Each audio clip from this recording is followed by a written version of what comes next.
Guwahati crime ব্ৰাঞ্চৰ যৌথ অভিযানত গ্ৰেপ্তাৰ ধুবুৰীৰ কুখ্যাত মূল গু মাফিয়া আদম আলী।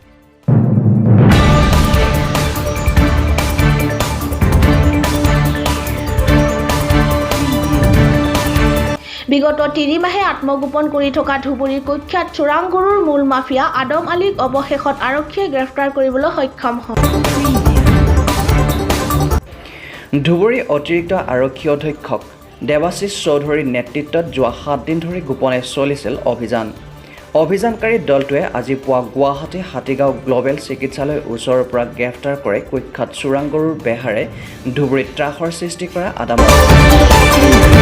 ইপিনে গু মাফিয়া আদমক গ্ৰেপ্তাৰ কৰাৰ পিছে পিছে ধুবুৰী জিলা আৰক্ষী অধীক্ষক আনন্দ মিশ্ৰ আৰু জিলা দণ্ডাধীশৰ নেতৃত্বত আদমৰ গৌৰীপুৰ আৰু বালাজান অঞ্চলত থকা তেওঁৰ বিশাল সম্পত্তিৰ ওপৰত তদন্ত কৰে। তদন্তত আদমৰ ঘৰৰ পৰা এটা পিষ্টল সহ কেইবাটাও ATM কাৰ্ড আৰু বহুতো নথি পত্ৰ জব্দ কৰিবলৈ সক্ষম হয়। পৰ্বতজোৰাৰ পৰা মজৰ আলীৰ ৰিপৰ্ট, নিউজ 24 বড়োলেণ্ড।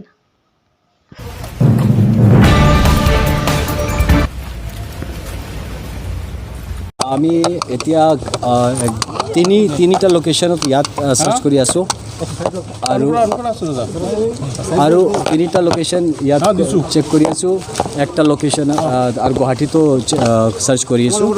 ইয়াত আমি ইণ্টাৰেষ্টিংলি ইয়াত আমি বহুত বস্তু পালোঁ, যেনেকৈ ইনক্ৰিমেটিং ডকুমেণ্টছ হ'ল, বহুতখিনি ATM কাৰ্ডছ পালোঁ, বহুত এনেকুৱা ফাইনেন্সিয়েল ডকুমেণ্ট পাইছোঁ আৰু তাৰ লগত এটা পিষ্টল পাইছোঁ আৰু এমুনিশ্যনো পাইছোঁ AK-47 আৰু তাৰ লগত আমি এটা AK-47 যিটো বাক্সা হয় এমুনিশ্যনৰ, সেই বাক্সাটো বেলেগ ঘৰত পালা পাইছোঁ। তো you can understand how big and সেইটো বহুত গেহৰা হ'ব লাগে।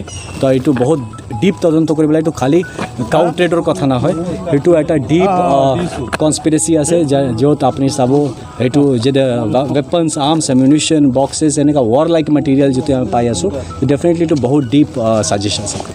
কোনোবা উগ্ৰবাদী সংগঠনৰ লগতো জড়িত থাকিব ডেফিনেটলি সেইটো আমি পোৱাৰ পিছত যিটো এইটো কমপ্লিটলি নেশ্যনেল ইণ্টাৰেষ্টৰ এগেইনষ্টত কাম কৰা মানুহ আছে, সেইটো তাত আমি একদম ডাইৰেক্টলি গম পাওঁ।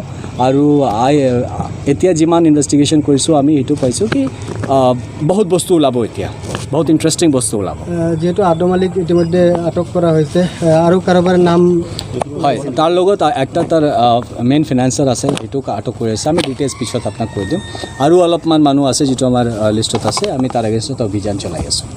ছাৰ, আৰু এজনৰ নাম পোহৰলৈ আহিছে, যিগৰাকী ব্যক্তিক ইতিমধ্যে CBIও বিচাৰি আছে, ইনামুল হক বুলি। আপোনালোকে কিবা পাইছে নেকি? এতিয়া একজেক্টলি মোৰ লগত ডেটা সেইটো লৈ নাই, এইটো অলপ চাব লাগে কি আছে।